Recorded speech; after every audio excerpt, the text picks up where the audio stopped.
Des chefs d'État raillés, caricaturés, ridiculisés. Avec Enfer Paradis, Bernard Rancillac peint des personnages marquants du XXe siècle.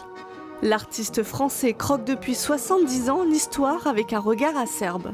C'est un rebelle, c'est un homme passionné, qui a toujours pris position, qui est un engagé à sa manière. C'est un peintre qui travaille à partir de photographies ou à partir d'images.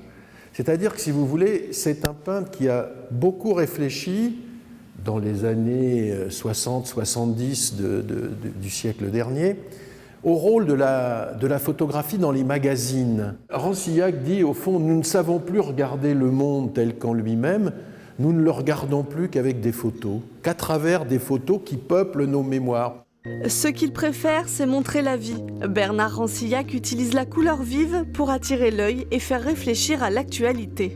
Maintenant, il peint à l'acrylique, c'est-à-dire une peinture qui est venue dans le commerce au milieu des années 60, qu'il a tout de suite adoptée parce qu'elle sèche très vite. C'est-à-dire que vous commencez une toile le matin, vous pouvez voir le soir même ce que ça donne. Et quand vous peignez l'actualité, que vous peignez à partir de photos, et que vous êtes un homme pressé comme Rancillac, eh bien évidemment ça a des avantages. Une quinzaine de toiles retrace la carrière de Bernard Rancillac.